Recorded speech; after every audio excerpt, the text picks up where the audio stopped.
Toujours les premiers mots. Cette appréhension. Le silence autour de moi. Une attention particulière où mon image comptait aussi, avec mon apparence, mon allure. Où suis-je? De passage. Je suis jeune, on va dire ça. Je me sentais jeune, plutôt d'allure séduisante. On dit que j'ai du charme, c'est vrai. J'adore être vu, regardé, être le sujet d'une énigme. Je veux dire, on s'interroge à mon égard. D'où vient-il? Que veut-il? Est-il là pour longtemps? Le reverra-t-on une autre fois?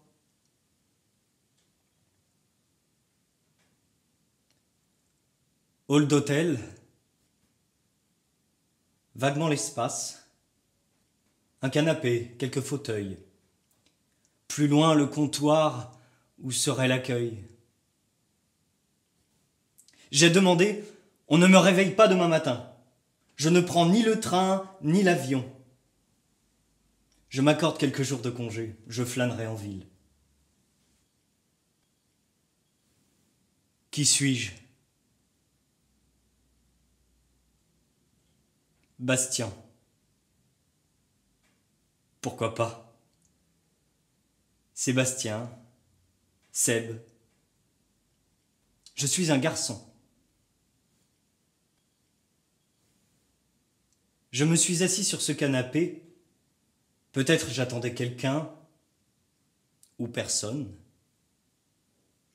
J'aurais pu fumer une cigarette, je ne l'ai pas fait. J'aurais pu aussi ouvrir un livre sorti de cette sacoche qui est là. Je ne l'ai pas fait. Il doit être 10 heures du soir, environ 22 heures. Je n'ai pas de montre actuellement. J'ai un iPhone. J'ai aussi un ordinateur portable que je peux installer sur cette tablette si je veux consulter Internet, un texte.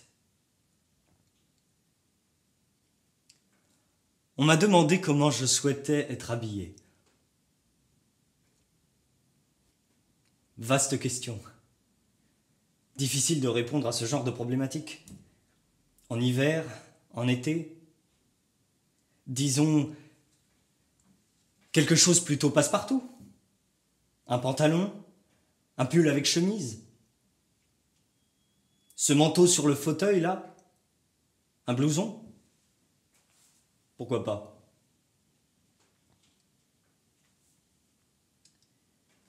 J'étais donc là depuis quelques minutes. Bastien. Une espèce de surnom bizarre, familier. Comme on emploie de ces surnoms par familiarité, quelqu'un qui veut être en bon terme avec moi, qui me connaît déjà, et se plaît à m'appeler par un surnom gentil, comme on dirait Minou, Chéri, Chaton. J'ai toujours aimé la tendresse. Elle me dynamise, elle m'inspire. Je peux être agressif. Je sais cogner. Dans une bagarre, je sais gagner, j'ai du muscle. Mais la tendresse me plaît. Je m'y sens bien.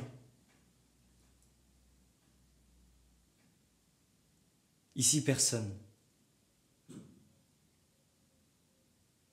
Pourquoi j'étais là? J'attendais quelqu'un? Un invité de dernière minute? Un inconnu? Un de ces garçons rencontrés dans la ville auquel j'aurais dit « Tu me rejoins le soir à l'hôtel, vers 22 heures ?» C'est bien possible. Un garçon de mon âge, ou non.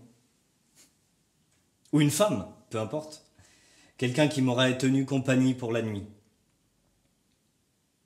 J'ai toujours redouté le moment où je devais remonter dans ma chambre tout seul.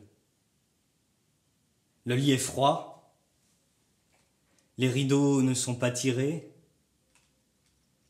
Je dois faire couler l'eau chaude dans la baignoire, même si en général je préfère prendre une douche. Il m'arrive de prendre 2 à 3 douches par jour des fois, à cause de la transpiration. Une femme? Cela m'est arrivé, des fois. Quel âge? Cela dépend du hasard qui a fait la rencontre. J'ai vécu aussi avec un copain. Je ne m'embarrasse pas de détails. Je veux dire, j'ai une certaine aptitude à changer facilement de compagnon ou de compagne. J'aimais l'aventure. Pour un soir, une nuit, un jour, 2 jours. Ensuite, je réfléchissais. Je pouvais dire oui pour 8 jours, 15 jours, 1 mois. Il m'est arrivé de vivre en concubinage. Là, je suis seul. Le boulot que je faisais. Quel travail, quelle profession. Dois-je dire que je donne des cours de langue française en Suisse, à Zurich? Personne ne me croira. On avait pensé que j'étais un gigolo, ou un représentant de commerce, un commercial. Je pourrais très bien être le gérant de ce genre d'hôtel, ou le garçon chargé de l'accueil. Et pour prendre quelques repos durant ces longues nuits d'attente, j'aurais provisoirement largué le comptoir pour venir m'étendre sur le canapé. M'étendre. Ne plus penser à rien. M'occuper uniquement de mon corps et de son laisser-aller tel qu'il me vient. J'adore paresser. Personne ne vient par ici. J'adore rêver. Je pense à des choses, à des gens que j'ai rencontrés, à des paysages que j'ai croisés. Je m'aperçois donc que j'existe et je finis par m'adapter à cette heureuse situation. Je respire, je savoure un bien-être. Vaguement la circulation hasardeuse d'une ou 2 voitures, tout près de l'hôtel. Aucune musique à ce moment-là. Même s'il m'arrivait de ne pas négliger un quatuor de Mozart, par exemple, ou quelques chansons venues d'une voix savoureusement sensuelle. Peut-être une autre fois. Bastien, c'est donc toi. Et tu sembles heureux de vivre. Il n'y a aucun drame ou aucun problème qui surgisse à l'horizon. C'est comme si je vivais des moments plutôt à part, éloigné de tout, comme si je n'étais pas en prise directe avec ma réalité, en quelque sorte. Ensuite, il conviendrait de refaire surface, de m'affronter aux vrais défis. Mais quels sont-ils ? Je fais repeindre les murs de ma chambre à Zurich. Je m'achète une voiture, moi qui aime énormément prendre le train ou l'avion. Étais-je heureux ? Oui, il n'y a pas de doute à ça. Je me sentais moderne, actuel, agissant. J'aime le fait de voyager. J'aime qu'on aime l'image qu'on a de moi. Je n'aimerais pas qu'on soit déçu par moi. J'aime plaire, c'est vrai, mais c'est naturel chez moi. J'aime que les gens se sentent à l'aise avec moi. Il me semble que la vie devrait être faite uniquement de moments singuliers où on se séduit les uns les autres, avec une confiance extrême qui facilite l'échange.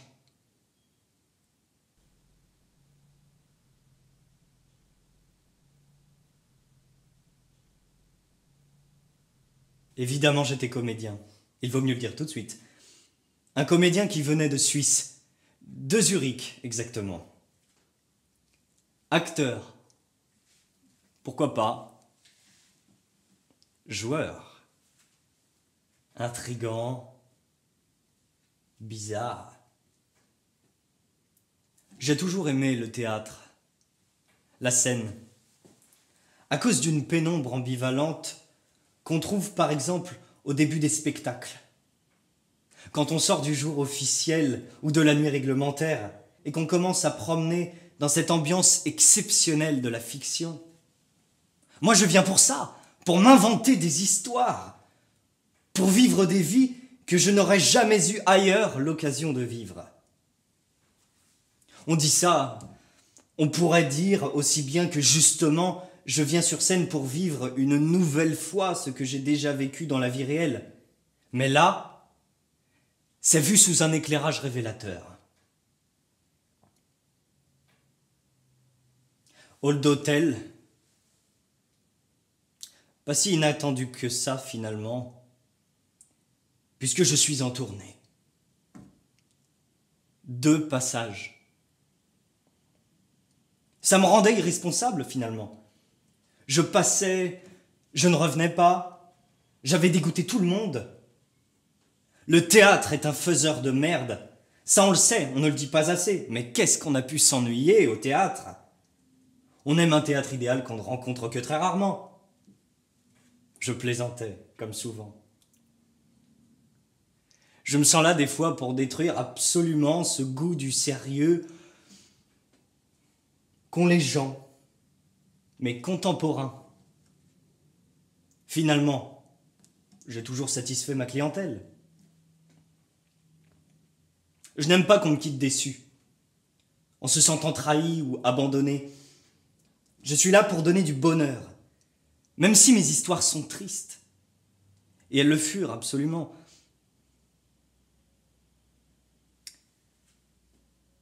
Parce qu'en moi,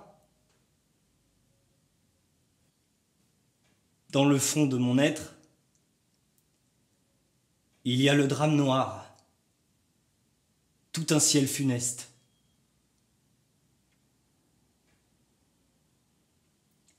J'aime dire que, contrairement aux apparences, je peux être très méchant, sordide, destructeur, puissamment mortel. Je voudrais tout être, tout vivre absolument. Je me sens capable de tout vivre. La petite fille qui chipe un gâteau à la pâtisserie, le jeune garçon qui urine sur son voisin, le commercial qui vend des ordinateurs qui tombent en panne dès les premières recherches sur Internet.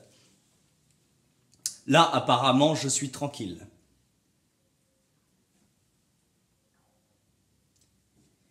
Et puis, au fond de moi, ça bougeait, intimement. Je finissais par penser que je devais changer de lieu, me transporter dans la chambre déjà pour me branler, ou pour prendre d'abord cette fameuse douche, puisque j'attends quelqu'un. C'est l'avantage d'une tournée en France, en Belgique, en Suisse, au Luxembourg. Je persiste à parler français, ce que j'adore, et je vois beaucoup de monde, des garçons de toute espèce, sur toute la côte atlantique ou sur la côte méditerranéenne. J'adore ça. Je me suis fait là-bas des rencontres inoubliables. De belles rencontres, sexuelles et sentimentales, comme je les aime. Légèrement obsédé par la qualité d'une relation, je fais tout pour en tirer le maximum.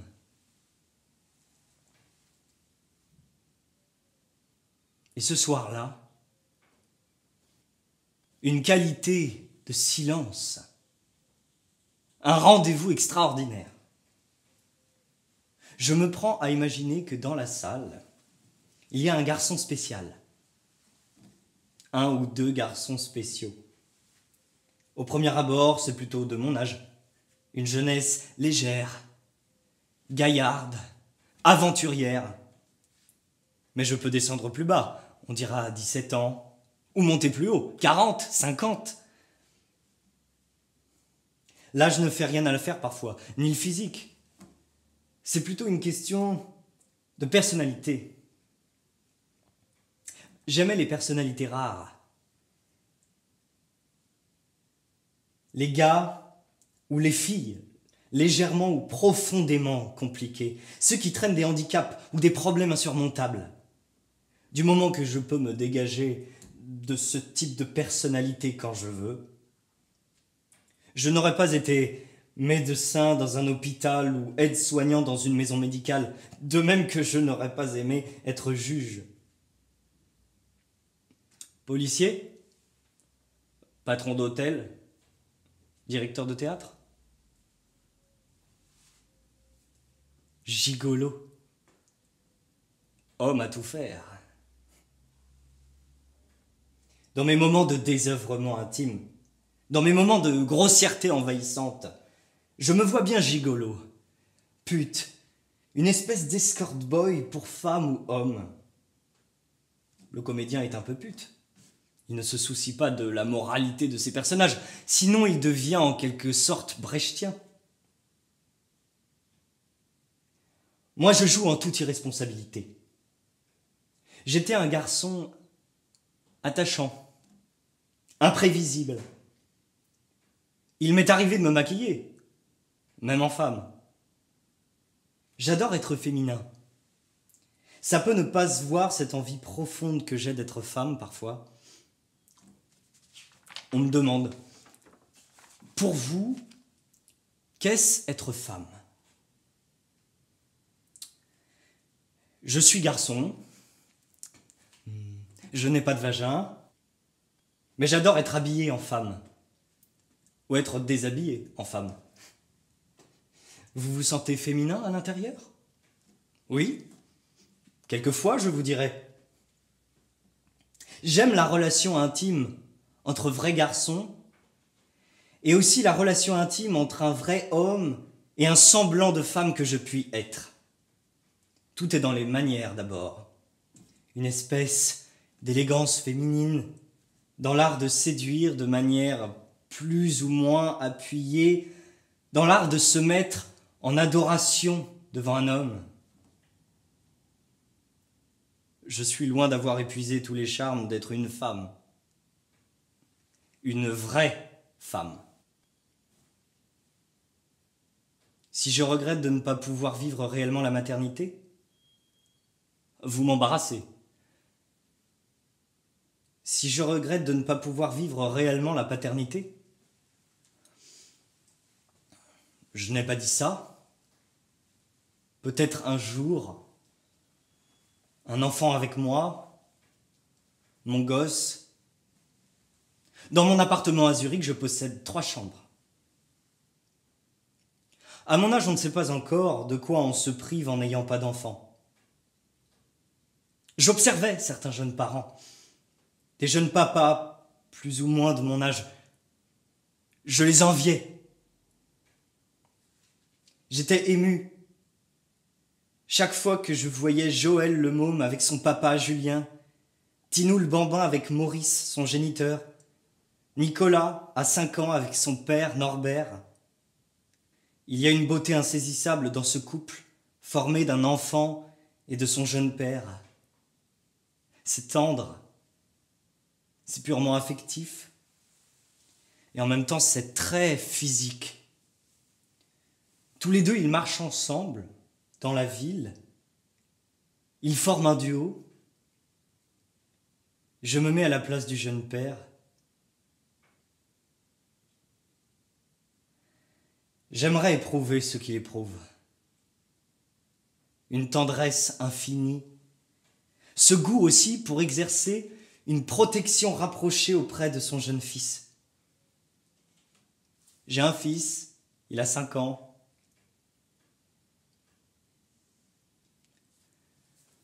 C'est une phrase que je ne peux pas prononcer sans un certain sentiment de désespoir. Je n'ai jamais eu ce fils de 5 ans, je ne l'aurai peut-être jamais.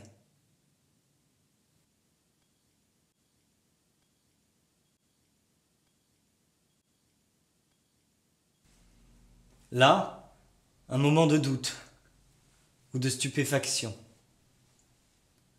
Ce que je suis en train de me dire, c'est quoi ? J'ai parlé déjà? Qu'ai-je dit? La ville où je suis arrivé est un peu comme toutes les villes. Parfois le tram, parfois le métro, ou les bus, ou les taxis. À Zurich, c'est propre. Quand je m'avance dans l'allée environnée de pelouse pour rejoindre une salle de classe ou l'amphithéâtre, j'ai le cœur qui bondit. J'ai toujours aimé être pédagogue auprès des lycéens et aussi des étudiants.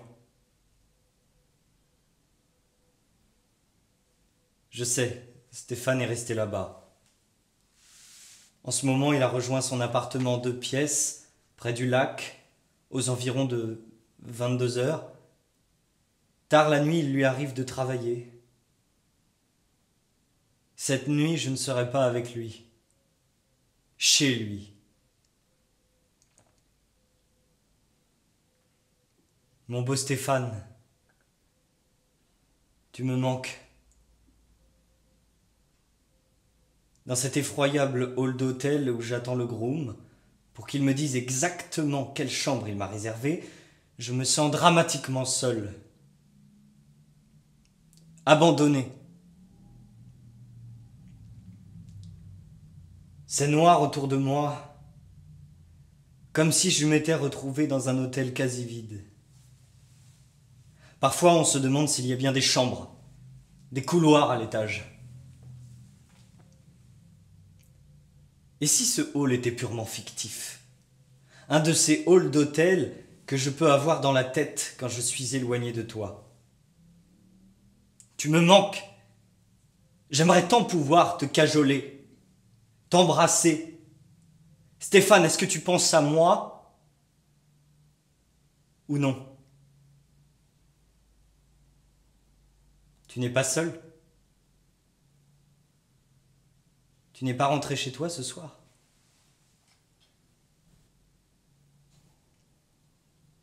Stéphane, quand je suis éloigné de Zurich, j'ai l'impression que je suis perdu sur une vaste planète sans aucun repère possible.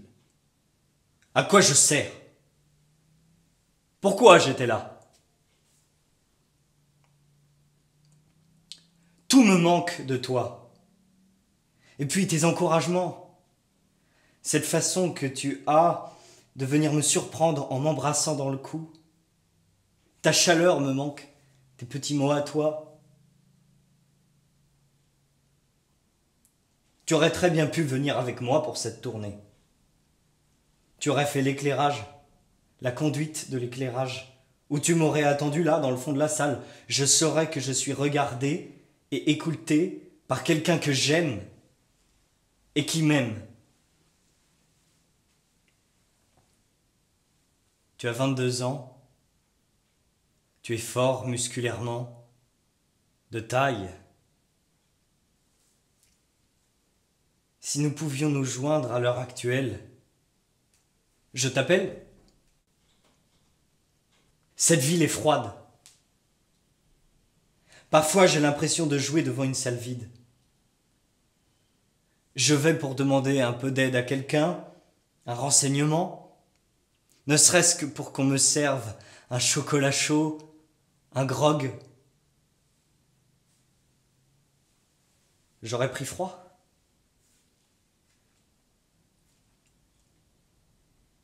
Il y avait ces quelques fauteuils, comme si on attendait des invités, des clients de dernière minute.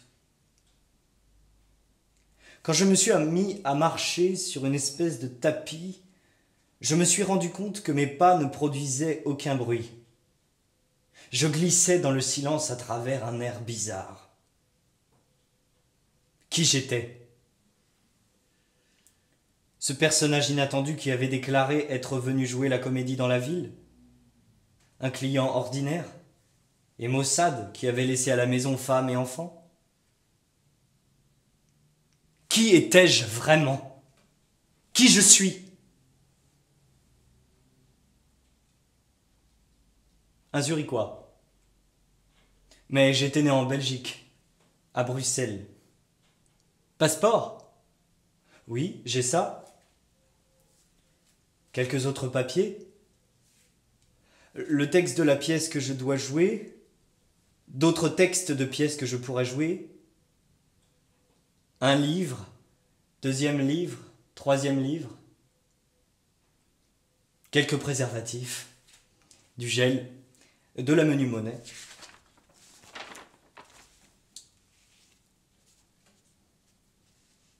Stéphane, si j'étais avec toi, si je pouvais t'embrasser tendrement pour te dire que j'aime la confiance que tu as en moi.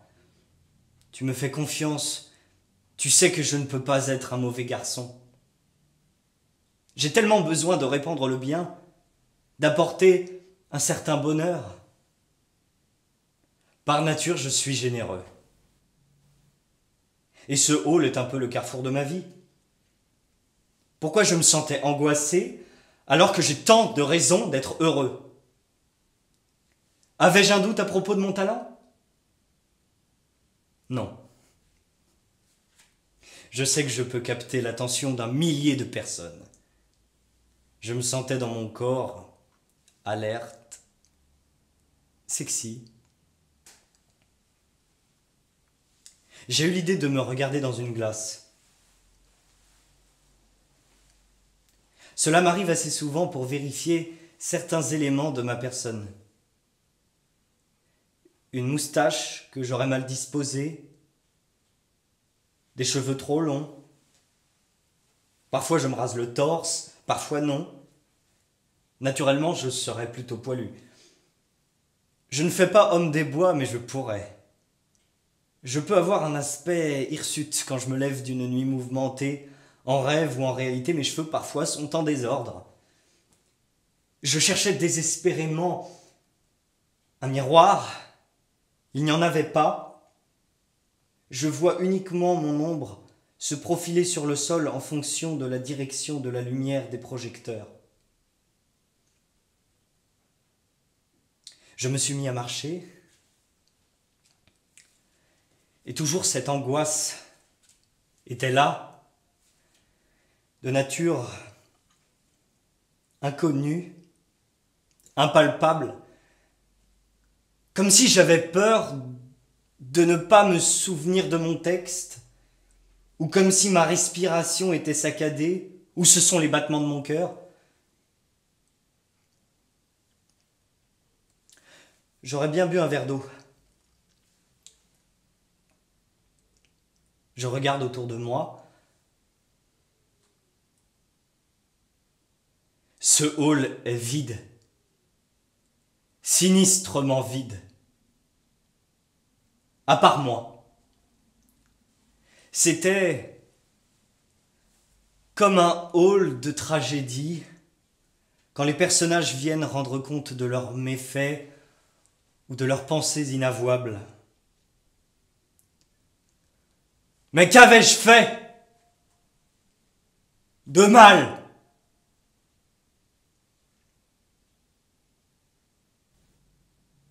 J'aurais pu m'étendre là et dormir. J'ai dans ma sacoche de quoi m'endormir. J'ai tombé de la monnaie par terre. Je me suis mis à ramasser les diverses pièces. J'ai eu cette sensation que ma vie s'éparpillait et que j'essayais de ramasser ma vie qui partait en miettes.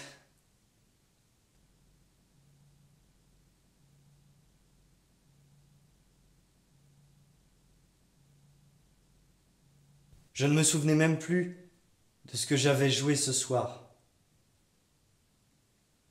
Une pièce de Marivaux ou de Shakespeare. J'ai adoré interpréter les classiques parce qu'ils relativisent le temps présent, la modernité, l'éphémère. Il y a des œuvres d'art qui persistent au-delà de nos foutaises et de nos caprices. Je dis ça par provocation finalement. En vérité, j'accorde beaucoup d'importance au présent, à l'actuel. Là, après avoir ramassé mes billes, mes fameuses pièces de monnaie, je me suis senti agressé par l'obscurité ambiante. Par économie, sans doute, le hall était encore éclairé de manière diffuse. Je me suis souvenu d'un jour d'été où j'avais été littéralement ébloui par le soleil. Sur une plage, j'imagine, sur le sable. Je m'étais fait bronzer la peau, comme on fait dorer un poulet fermier dans le four, et je venais de m'apercevoir que j'avais oublié mes lunettes de soleil quelque part à l'hôtel, j'imagine, ou bien sur la Seine. Je me suis étendu quand même, pour rôtir. Et le soleil était aveuglant.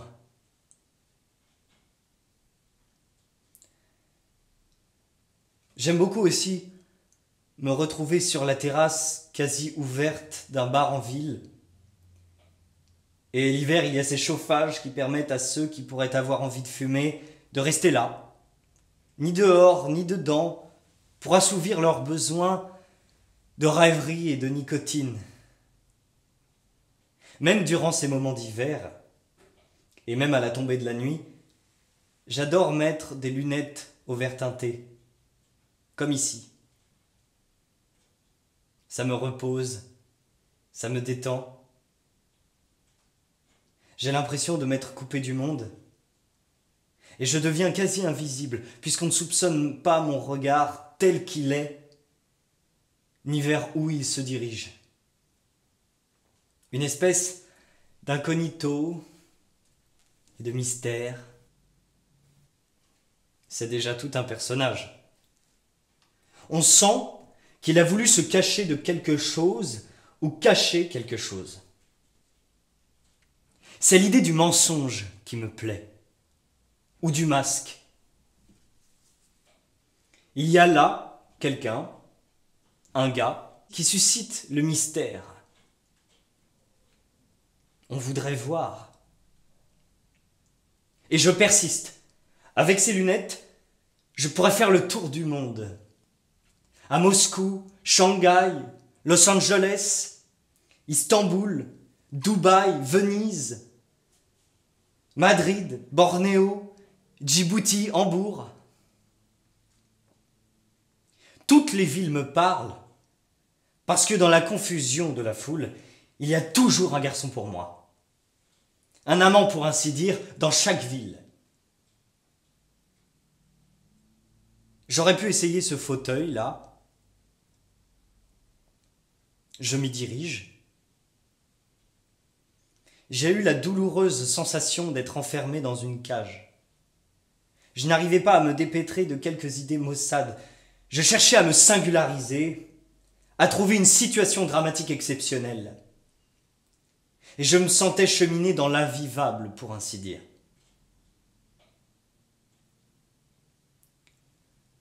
Je doute facilement de moi. J'exige de moi des performances tout le temps. Je me crée des challenges, des défis. Et je paraissais assez anodin finalement. Le gars qui vient de mettre ses lunettes noires se dirigeait banalement vers l'un des fauteuils et puis soudain s'immobilise, semble se mettre comme en suspens, dans une attente. Il a oublié quelque chose ?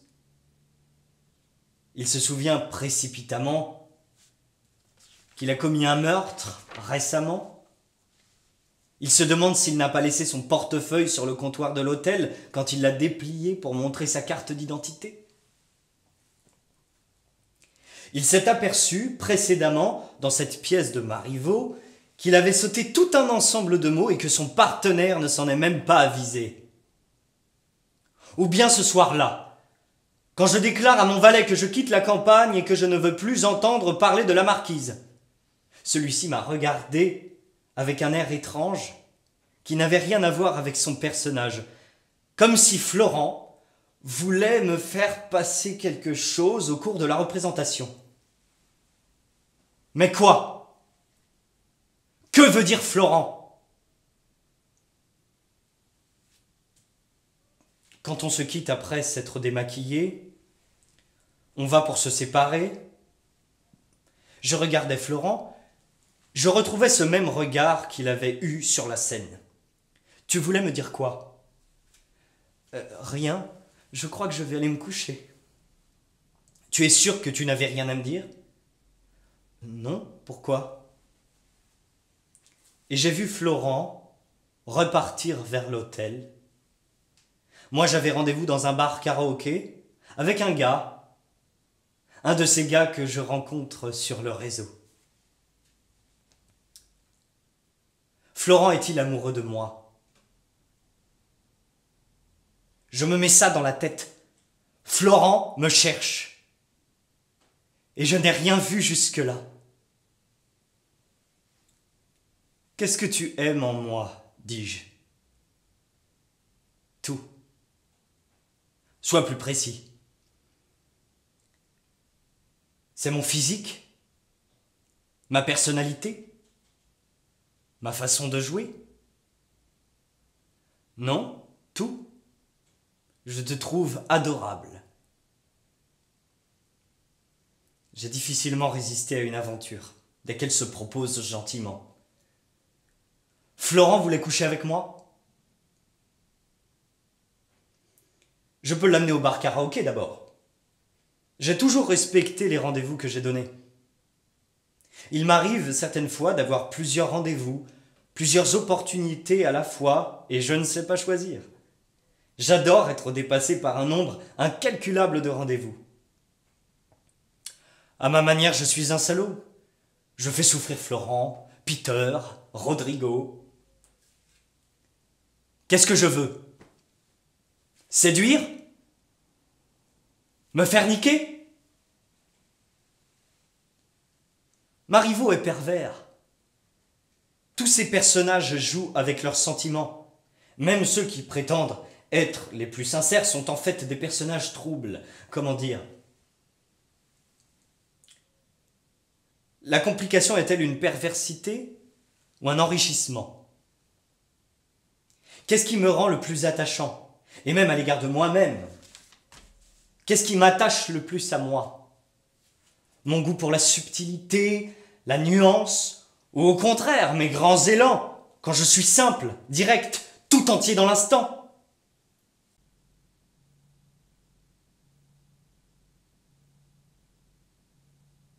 Et puis des images reviennent. Des scènes.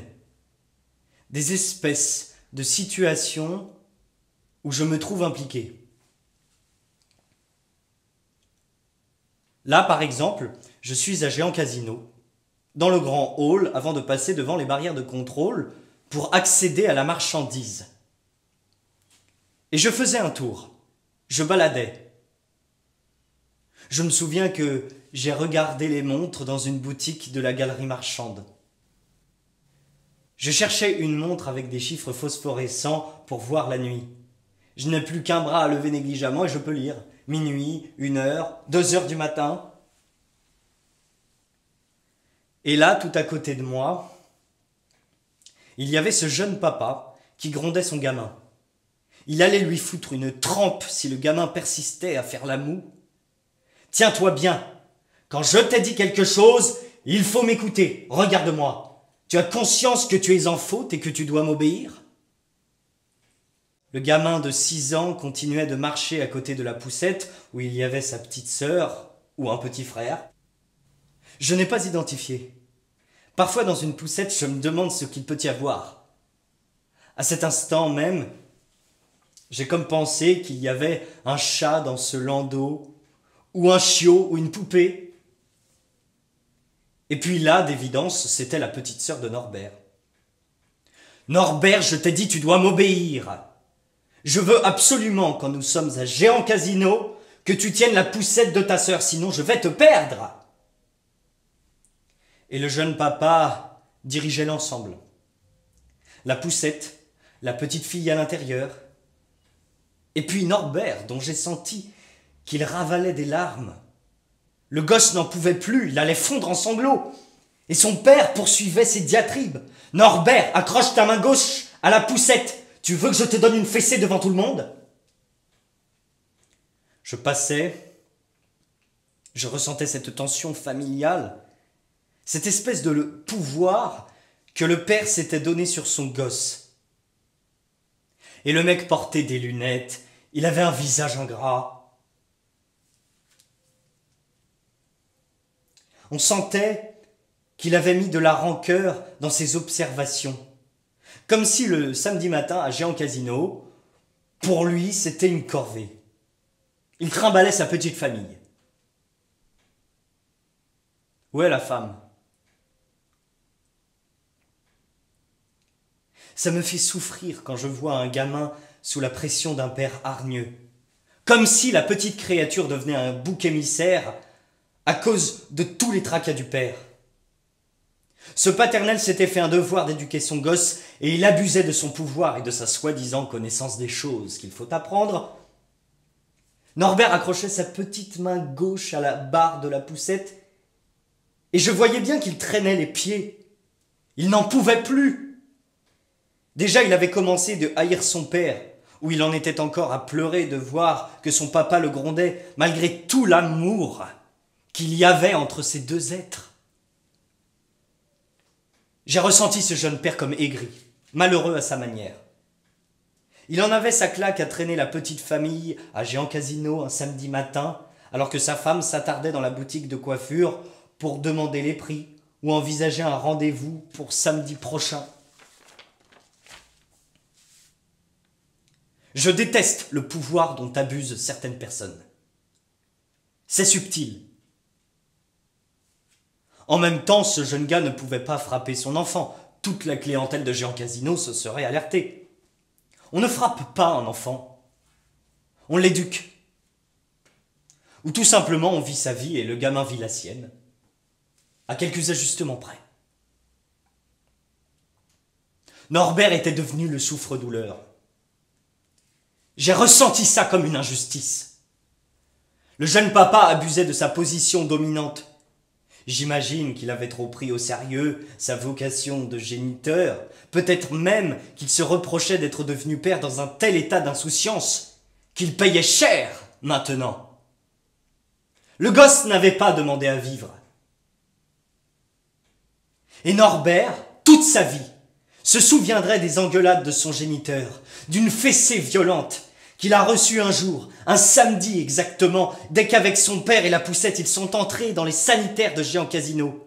Là, le père avait explosé, il avait battu son fils, 2 claques avaient renversé son fils par terre.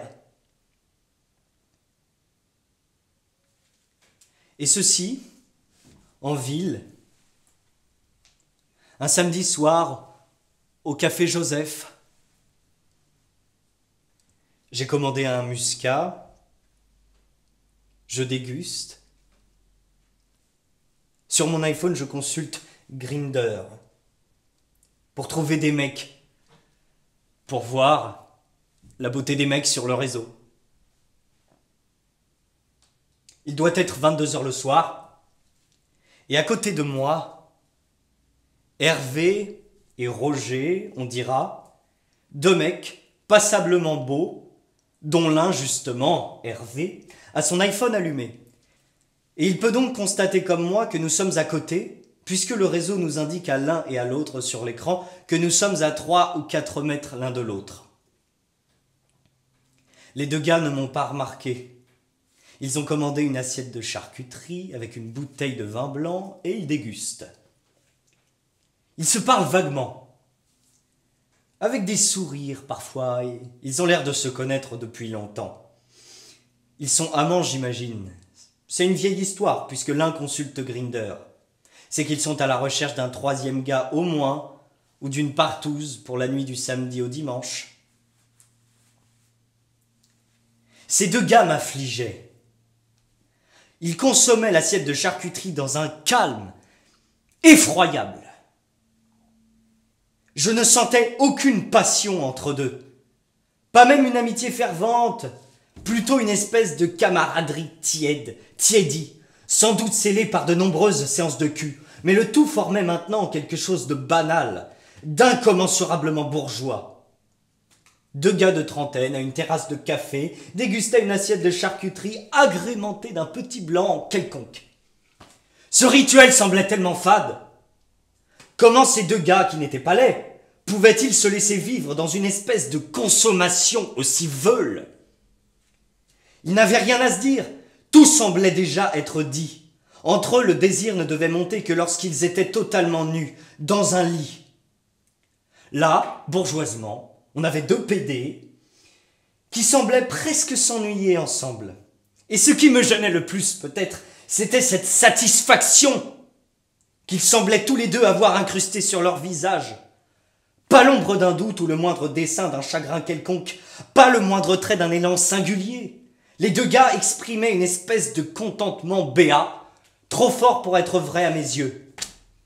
Comme s'ils avaient depuis longtemps refoulé tout prétexte qui aurait pu les chagriner ou les mettre en question. J'ai là, à côté de moi, deux jeunes gars de trentaine, absolument intégrés, un samedi soir, dans une réjouissance somme toute ordinaire, convenue, on s'offre une bouteille de blanc avec une assiette de charcuterie. Suis-je banal, moi aussi? Je n'y mets pas autant d'autosatisfaction. Je ne peux pas être tranquille, il faut que je vois ce qui est drôle ou bien pathétique. De même que je repère la clarté lumineuse, un sourire radieux, un rire solaire. Je suis, moi aussi, à la recherche du sublime. Et je cherche des gens comme moi, qui savent trouver dans le fait de vivre une extravagance emportée, pleine d'allant. Je ne peux pas survivre dans ce qui est convenu, j'étouffe, je brise mes chaînes, il faut que je me libère à tout moment. J'ai besoin de sentir en moi bouger le flux d'une vie intense.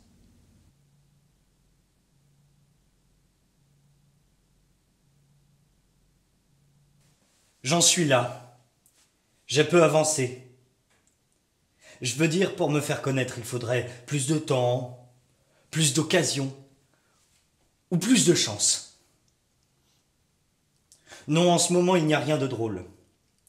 On a un projet avec une pièce de l'Argentin Copie.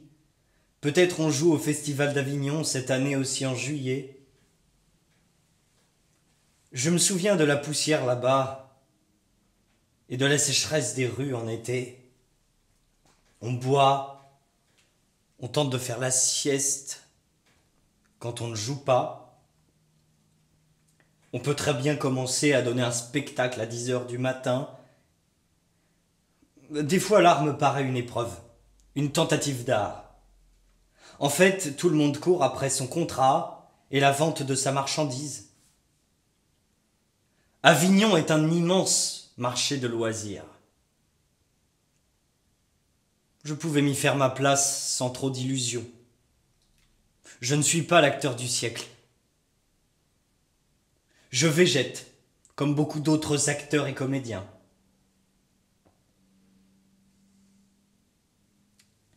Que dire? Parler d'un film que j'aurais vu récemment? D'une histoire sordide qui m'est arrivée? D'un engagement que je n'ai pas su tenir? De mes petites habitudes? J'aime être passif. J'aime aussi être actif. J'adorais les caresses que je donnais et que je recevais. Mon idéal est un gars comme moi, avec lequel je pourrais partir en tournée s'il était lui aussi comédien. Mais il peut être garagiste ou nageur. J'aime le côté athlète, musclé. J'adore me balader en ville avec mon copain. On va au sauna, au restaurant, au cinéma. Dernièrement, j'ai vu un film polonais qui m'a beaucoup intéressé. Ligne d'eau, de Thomas Wasilewski. Le gars était nageur et son copain aussi était athlète de compétition. Ils font partie du même groupe, dans la même piscine d'entraînement. Mais en Pologne, il n'est pas facile de rendre public son homosexualité. Surtout entre champions. La scène qui m'a ému le plus est la suivante. Michal se retrouve dans la rue, la nuit, toutes les boutiques semblent fermées, et Cuba, l'autre sportif, le rejoint. Ils n'osent pas encore ni l'un ni l'autre s'avouer un penchant amoureux, une passion qui commence et qui va déferler. Jusque-là, ils ont échangé des regards. Michal, dans les WC des vestiaires, suçait Cuba, mais Cuba vit avec une fille. Il est contrôlé par sa mère aussi, chez laquelle loge le jeune couple. Michal, lui, habite chez ses parents. Seule sa mère sait qu'il aime les hommes. Et Michal s'est retourné face à la vitrine de la boutique, comme s'il s'appuyait au verre. Et Cuba arrive par derrière. Il fait nuit. Les deux garçons se resserrent l'un contre l'autre. Cuba est derrière. Tous les deux commencent à s'enlacer, à se caresser. Mais très vite, ils tombent tous les deux leurs pantalons. Puis le slip. Là, contre cette vitrine, Cuba encule Michal. Et c'est d'une douceur extrême, ce coït. Ils y mettent tout l'amour qu'ils n'ont pas pu se dire, qu'ils n'ont pas osé se dire depuis des mois qu'ils fréquentent la même piscine. Je me voyais alors dans ce film à la place de Michal, ou parfois à la place de Cuba. Si on m'avait demandé lequel des deux je souhaitais jouer, j'aurais dit les deux. Cela aurait dépendu du partenaire qu'on m'aurait donné. Je préfère ne pas le choisir moi-même. Et c'est au dernier moment, quand la caméra commence à tourner, que je dis « Je vais jouer Michal ». C'est moi qui m'appuie contre la vitrine. Je sentais que Cuba commençait à défaire la ceinture de mon pantalon. Il passait ses mains au travers de ma chemise, sur mon ventre, et je sentais cette pression tout contre moi, derrière moi. Je ressens aussi la froideur du verre devant moi, sur mon visage. Je sens que Cuba me pousse contre la vitrine. J'écarte mes jambes, j'ai le cul nu, je sens la bite de Cuba qui commence à entrer sans délai, sans ralentir. Sa bite me pénètre et je sens en moi un immense soulagement. Cuba m'aime. Il n'a plus osé freiner quoi que ce soit qui lui venait. J'entends à mon oreille droite, je m'en souviens, alors qu'avec mes bras levés, je tente de me maintenir debout contre la vitrine, sa voix accidentée, émouvante, dans cette respiration un peu hachée qui me dit « Je t'aime, je t'aime, je t'aime !» Et sa bite en moi me soulage, me remplit, je me sens envahi. Et je ne pense pas que je suis une femme. Je suis un garçon, envahi par un autre garçon. Dans la rue obscure, on s'est sentis délivrés tous les deux. On avait fait ce qu'on avait retenu si longtemps. On s'est livrés, l'un à l'autre. Cuba est sauvage parfois doux et tendre. J'adore sa façon de faire. Je ne peux pas m'empêcher de penser qu'il a sa copine avec lui depuis 2 ans maintenant. Pour moi, c'est une espèce de victoire. J'ai réussi à convaincre Cuba de quitter les femmes. Il ne peut pas faire autrement que de m'avouer. Je t'aime, je t'aime, je t'aime. Puis on marche dans la rue. On va boire un verre, manger un kebab. J'ai regardé Cuba dans les yeux. Je sentais une immense franchise de sa part. Il était prêt à abandonner même la compétition pour moi. Il ne voyait plus aucun autre intérêt à la vie, sinon être avec moi, vivre avec moi. J'aime aussi la discrétion de Cuba. Il sait être silencieux et me regarder sans rien dire. Je devine qu'il tient beaucoup à moi. Je devine quand son désir revient. Il me prend n'importe où. J'allais dire, je suis sa femelle. Non, ce n'est pas ça. Cuba et moi, Michal, on est deux garçons, des sportifs de haut niveau, déjà dans le monde de la natation, mais quand ça nous prend, plus rien au monde n'existe. Où qu'on soit, on doit se donner des preuves d'affection. Je ne pense pas me marier avec Cuba. En Pologne, cela paraît dérisoire, improbable ou hautement dangereux. Nous sommes dans le monde du secret. La Pologne est extrêmement catholique. On se voit discrètement.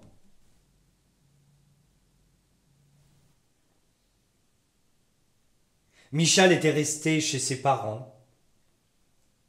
Dans le film, si moi j'étais Cuba, alors je fuis ma mère et ma copine.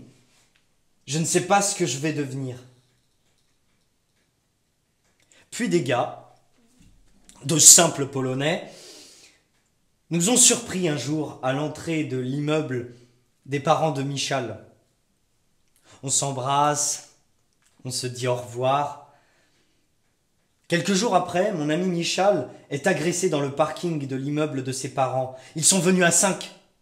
Ils ont décidé de le marquer, de lui faire la peau à cause de son homosexualité. Les brutes s'acharnent sur mon ami. Il est à terre.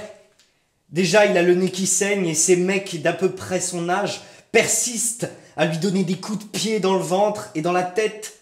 Ça saigne. Michal est couché par terre, tout replié. Au début, il a cherché à se défendre. Il a même craché sur leur gueule. Ça les a rendus d'autant plus hargneux. Quand j'arrive, j'aperçois le corps, là, couché, comme un fœtus, vu de dos. Des cheveux de Michal semblent couler du sang.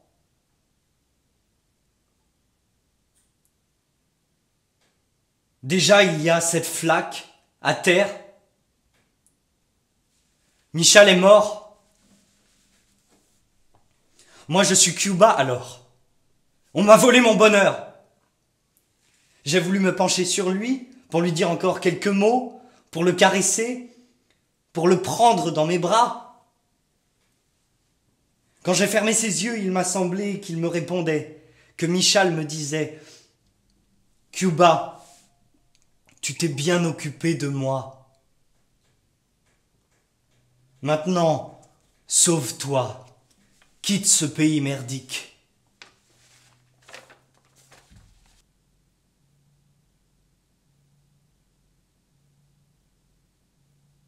J'adore le romanesque, le dramatique, l'intensément dramatique.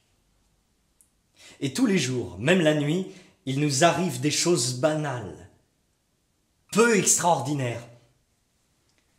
Ce sont des situations qu'on subit, même si on prétend les vivre.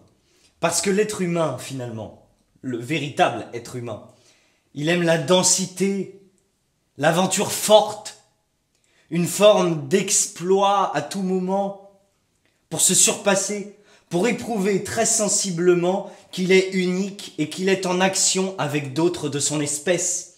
Sinon, on se sent un troupeau ensemble, phénoménalement banal. À peine sur chacun de nous est inscrit un numéro si on est galérien, un tatouage si on est tatoué. On a dans le cœur inscrit à la va-vite un prénom, Bastien, Picrocole ou la fée Noisette. Mais qui suis-je vraiment ? J'ai souvent conscience que je ne me réalise pas. Je veux dire, tout ce que je fais ou dis, c'est bien moi. Mais le vrai moi, celui que je sens au fond de moi possible, virtuel, et pourtant bien ressenti réellement, ne se réalise pas. Quand est-ce que je serai donc moi ?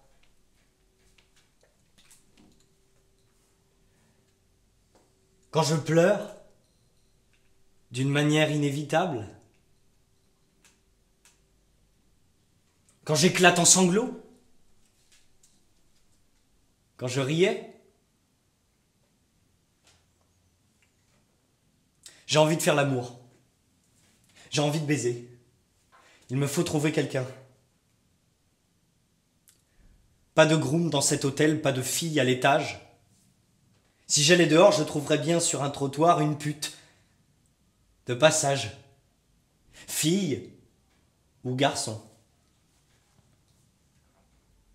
J'aurais très bien pu me décider finalement à monter dans ma chambre et regarder un film porno. J'adore savoureusement les blacks. On en trouve pas mal en Suisse, à Zurich même. Cela forme une colonie parfois sur les bancs des jardins publics, comme ces oiseaux migrateurs. Le black est savoureusement sensuel. J'aime les choisir. Ils me font des œillades comme s'ils avaient deviné mes intentions. Fondamentalement, j'aime le cul. J'aime mon cul. Ne serait-ce qu'à la pensée que d'ici un quart d'heure, je pourrais me faire sodomiser par un black, venu du Sénégal ou de Djibouti. C'est comme si on m'avait promis une pâtisserie quand j'étais enfant. Comme si on approchait de la remise des prix à l'école et on me laissait entendre que j'aurais toute une pile de livres à moi en récompense. C'est comme si le bateau allait rejoindre le rivage et bientôt j'allais pouvoir gambader avec le black. Il m'attendait sur le quai. Il m'avait fait signe avec ce geste large du bras. Puis un bisou qu'il m'avait envoyé. Je l'avais réservé par téléphone 2 ou 3 heures avant. Le bungalow était situé dans un parc. Je me voyais déjà me déshabiller devant lui. Lui se déshabillait devant moi.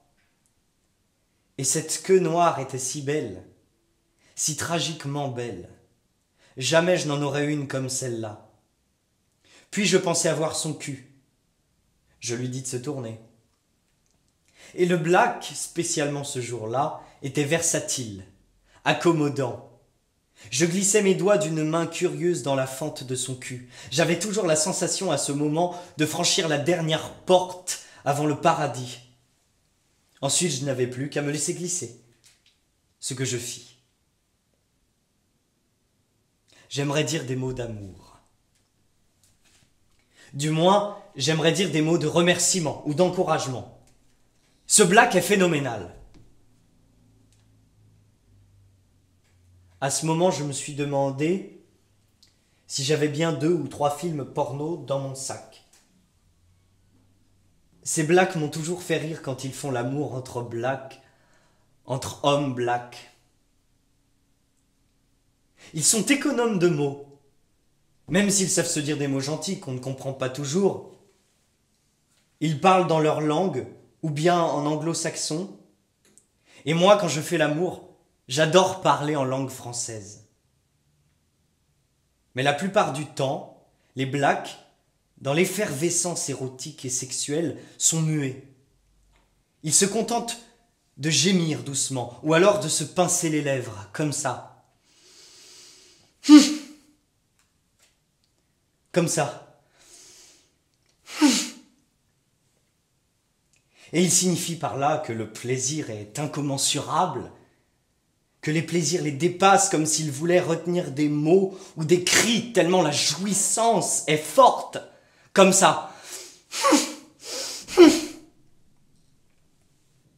J'adorais les phénomènes de l'amour principalement physique.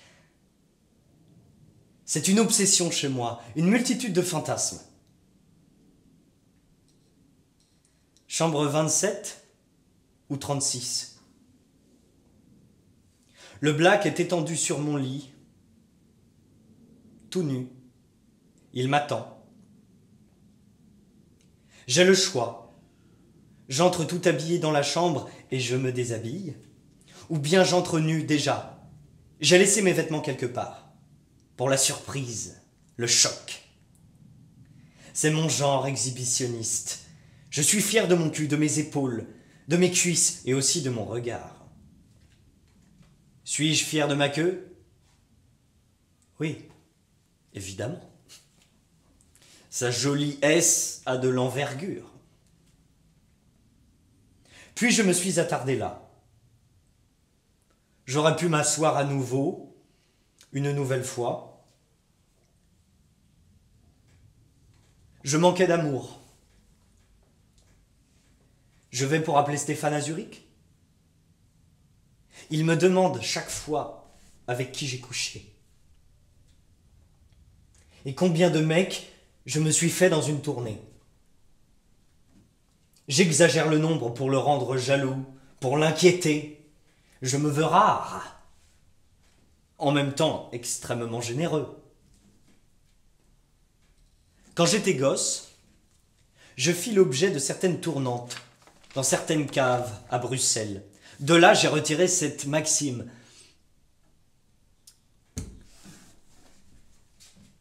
Et puis là, soudain, je ne parviens plus à me souvenir de cette maxime, de cette règle de vie. Comme si on me disait « Tes blessures te seront des forces pour demain. Laisse-toi niquer, ça t'apprend à survivre. » J'aime les Blacks, les Nippons aussi, les Brésiliens. Dans la salle ce soir-là, il y a peut-être un Brésilien. Il vient d'entendre ça.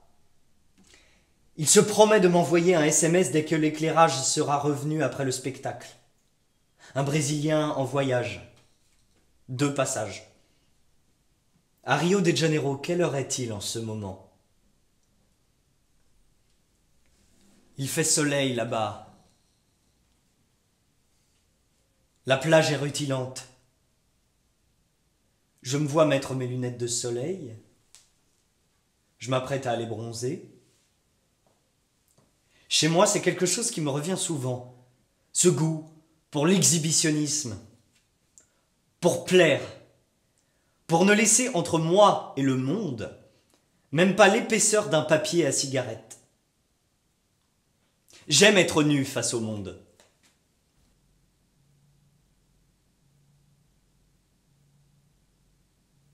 Je m'étais dégrafé légèrement, pour ce qui est de la chemise. Le torse est poilu, ou parfois lisse. J'avais mis mes bras étendus sur le haut du dossier du canapé, comme si je les avais ouverts à l'égard de quelqu'un qui souhaiterait me rejoindre. Puis j'estimais que je pouvais faire plus. J'ai vaguement défait ma braguette, histoire de... J'étais affalé, je portais ces lunettes noires. On aurait dit un mannequin dans une vitrine. J'imaginais que d'ici quelque temps, la vendeuse ou la décoratrice, interrompue dans son travail par la recherche d'une épingle ou d'un petit accessoire très important, allait revenir pour terminer la présentation du top modèle. Et je n'arrivais jamais à imaginer ou à vérifier si quand elle m'avait laissé là, elle était en train de me déshabiller ou de m'habiller.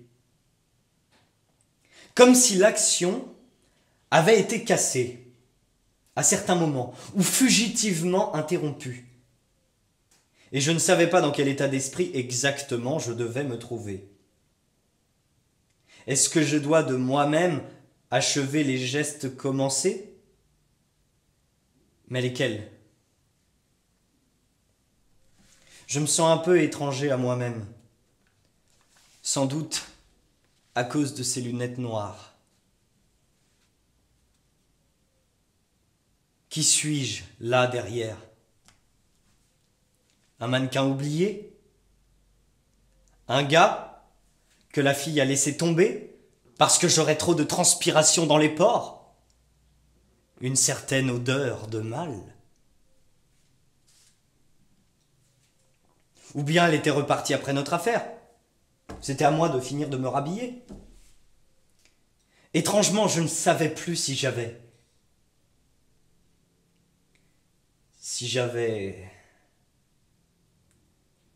Il n'y a aucune trace de sperme, ni sur le pantalon, ni par terre.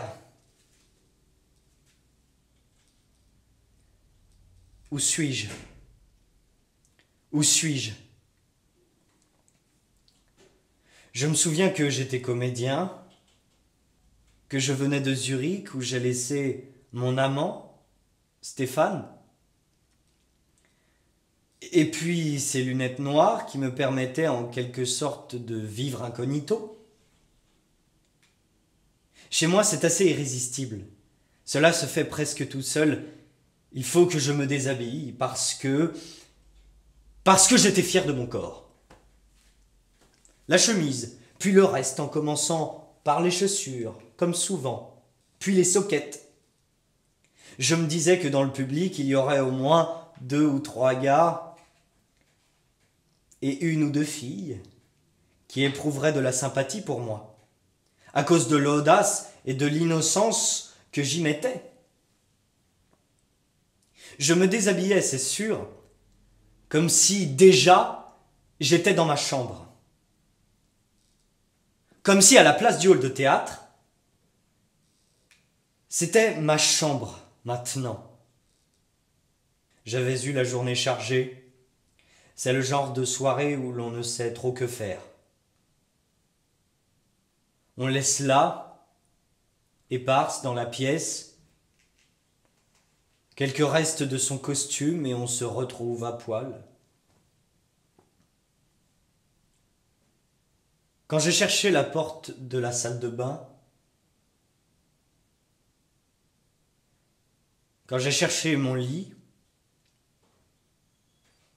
quand j'ai cherché mon iPhone, oui, c'est toi? Qu'est-ce que tu fais? Tu ne devais pas me rejoindre? Tu as perdu l'adresse que je t'ai donnée? Je t'attends. Je suis à poil. Si j'ai envie? Oui. Bien sûr. Je fais ça pour toi. Ce que je ne comprends pas, c'est pourquoi tu m'obliges à garder les lunettes de soleil. Pourquoi? Là, je suis étendu sur un canapé, sur le canapé. J'ai commencé à me toucher. Je t'attends. Quand je raccroche, il y a en moi une attente indéfinissable. Je sais que je vais retrouver mon amant d'un soir. J'ai ôté mes lunettes de soleil. Je suis Bastien, le gars de Zurich, versatile, indépendant. J'aime me sentir libre, plein de joie. L'existence me paraît un phénomène rare. Je me sens dans la possession de tous mes moyens. Je suis une belle plante.